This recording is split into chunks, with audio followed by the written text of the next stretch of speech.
Have you ever wondered if the Bible isn't just a collection of different books, but actually one single epic story with a hidden structure? Well, today we're exploring a fascinating idea, a blueprint that maps out the entire biblical narrative across 7 distinct stages, all the way from Genesis to Revelation. Let's dive right in. I mean, really think about that for a second.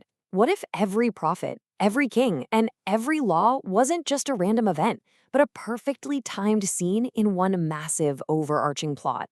That's the wild idea we're going to unpack today. That the whole story is built like a grand 7-act play. And we're about to pull back the curtain. So here's our roadmap. First, we'll look at the divine blueprint itself. Then we'll see the central problem take shape with the first Adam's failure. We'll watch the plot thicken with the law before we hit the huge turning point. And from there, we'll see what this new reality looks like, and finally, how the whole saga concludes.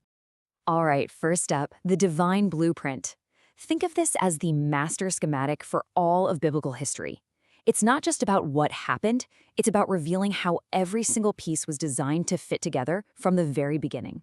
This grid right here is basically our map for this whole explainer. Across the top, you've got the 7 stages, or days, that mark the flow of time. And running down the side, you see 5 key themes that keep popping up: evidence, man, law, woman, and mystery. We're going to track how each of these plays out through every single stage.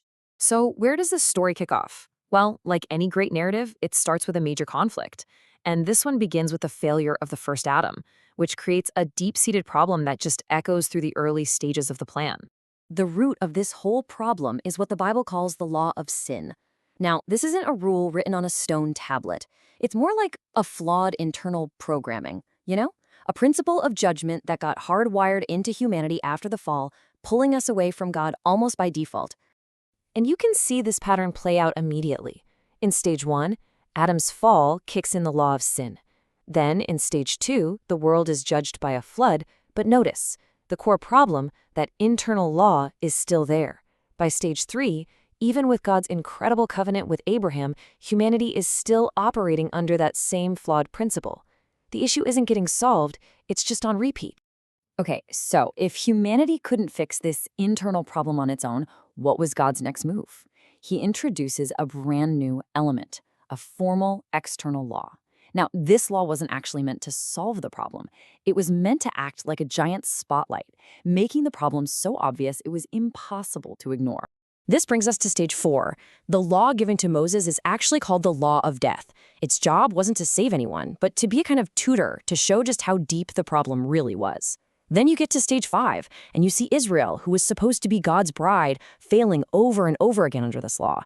It just makes it painfully clear that an external list of rules was never going to be the answer. And that leads us to the solution, which also happens to be the decisive turning point of the entire story. In stage 6, absolutely everything changes with the arrival of the last Adam.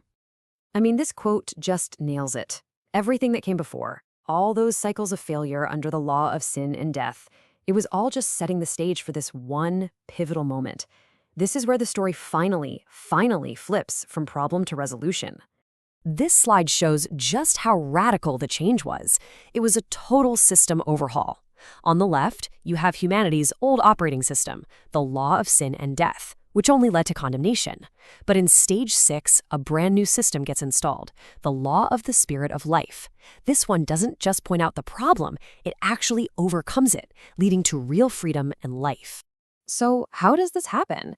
Well, Jesus arrives and perfectly fulfills every role that had failed before.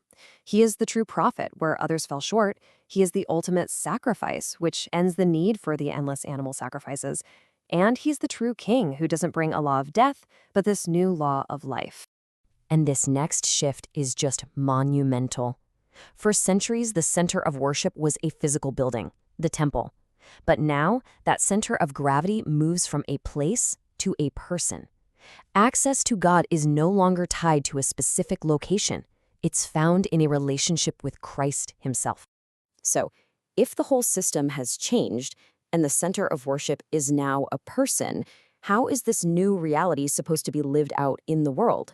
That brings us to stage 7, the age of the Holy Spirit. In this new reality, believers get a completely new mission. The source material calls them talent traders, which is based on a parable from Jesus. The whole idea is that they've been given this incredible treasure, the gospel, and now their job is to go out and invest it, to trade with it in the world to produce spiritual fruit. And the evidence for this new reality? It's no longer contained in one building in one nation. It's now active and alive in the world. The Spirit, the water of baptism, and the blood of the cross become these new global witnesses, testifying that Jesus is the Christ. And this means the mission explodes beyond just Israel to include all nations. Everyone is now invited into the story. So, where is this all headed? What's the end game for this 7-stage plan? Well, for the final ultimate resolution, we have to turn to the last book of the Bible, Revelation. Hey, remember that recurring woman theme from our blueprint grin way back at the beginning? We saw it with Eve, then with the nation of Israel. Well, here it finds its ultimate fulfillment. The church, that global body of believers, is revealed as the bride of Christ, being prepared for an eternal wedding. And this is it. This is the final mystery, the secret the entire story has been building towards for thousands of years, the eternal union of Christ and his perfected bride. This means the failure of the first Adam isn't just fixed. It's completely redeemed and transformed into something even more glorious, a perfect, eternal relationship between God and his people. So, we've journeyed through all 7 stages of this incredible blueprint, from the first failure to the final completion. If this really is the one single story the Bible has been telling all along, it leaves us with one last big question. Where do you see yourself in it?